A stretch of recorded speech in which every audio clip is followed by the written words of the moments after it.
Friends જય જય જય જય દ્વારકાધીશ। ખાસ દ્વારકાની પ્રાંત કચેરી અને ખાસ દ્વારકા આજુબાજુ વિસ્તારમાં વસતો ચારણ અને ગઢવી સમાજ ખાસ આપણી સાથે એમના આગેવાનો છે જે આજના દિવસે એક ભવ્ય રેલી કાઢી અને આવેદન આપવામાં આવ્યું છે। શું છે આવેદન? કરણભાઈ છે આપણી સાથે। કરણભાઈ, જે આ આટલી મોટી સંખ્યામાં રેલી અને આવેદન, શું હકીકત?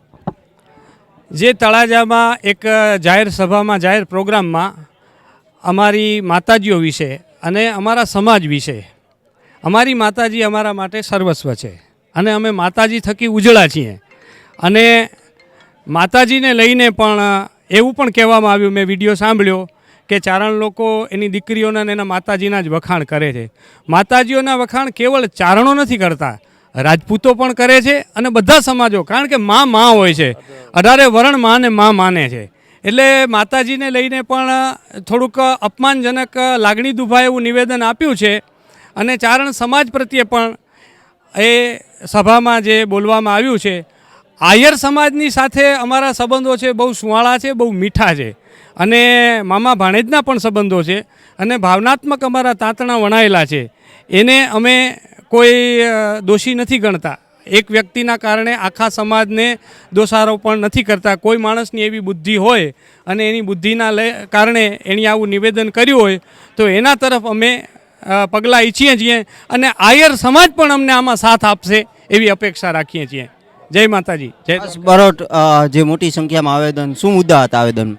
એમાં મેઇન મુદ્દો તો આપણે જે અત્યારે હતો કે જે તળાજામાં જે અત્યારે એ લોકોએ અત્યારે ડાયરેક્ટ સમાજ ઉપર જ આક્ષેપ કર્યા છે, સમાજને માતાજીઓને અનુલક્ષીને જે બોલવામાં આવ્યું છે એ બહુ અમાન્ય છે અને અમારે સમાજની લાગણીઓ વધારે દુભાણી છે।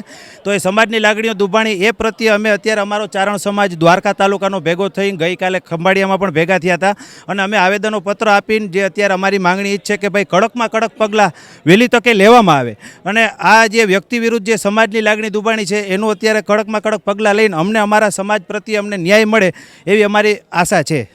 ખાસ યુવામાંથી આપણી સાથે કિશનભાઈ છે। કિશનભાઈ, જે યુવા ગ્રુપ અને કેવી રીતે આ મુદ્દાને જોવો છો? જય દ્વારકાધીશ, જય માં સોનભાઈ। અમે લોકો અત્યારે સર્વ ચારણ સમાજ એકત્ર થઈ અને ખંભાળિયા તેમજ દ્વારકા પંથકમાંથી અલગ અલગ ચારણો બધા ભેગા થઈ અને પ્રાંત અધિકારી તેમજ એસપી કચેરીને આવેદન આપીએ છીએ કે જે ચારણ સમાજ ઉપર જે વ્યક્તિએ અશોભનીય વર્તન કરેલ છે, જે વાણી વિલાસ કરેલ છે, એનું અમે સખત શબ્દોમાં વખોડી કાઢેલ છે અને જે અમારા સમાજ પ્રત્યે જેણે એને પોતાને અંદરથી પોતાના પ્રત્યે એક વ્યક્તિ, કોઈ સમાજને આપણે લઈ ન શકીએ, જેમાં કે જેણે પોતાના માટે પોતાનો જે અંગત ખાર રાખી જે શબ્દો બોલેલ છે, જે અશોભનીય છે, બરાબર। જે સમાજ માટે અને એકબીજાના અમારા આહિર અને ગઢવીનો એક નાતો, મામા ભાણેજનો નાતો રહ્યો છે, એ એક ખરાબ કહેવાય, જે ના બોલી શકે, જે મામા એક ભાણેજ વિશે ના બોલી શકે। આજે એવો શબ્દોનો અમને બોલેલ છે જે અમારા કુળદેવી, અમારા ઈષ્ટદેવ, અમારા માતાજીના શબ્દોના એવા વખોડે કાઢેલ છે જે શબ્દો અમે ના બોલી શકી। એ શબ્દોએ અમને ટૂંકમાં હાનિ પહોંચાડી। અમને પ્રાંત અધિકારી અને એસપી કચેરી, કલેક્ટર સાહેબ ઉપર અમને વિશ્વાસ છે કે આ બાબતે અમને ન્યાય આપશે અને આગળના દિવસોમાં અમને આ જે વ્યક્તિ બોલેલ છે એને ઉપર કડકમાં કાર્યવાહી કરશે। દ્વારકા ટુરિઝમ તો વાણી સૌને મારા જય દ્વારકાધીશ।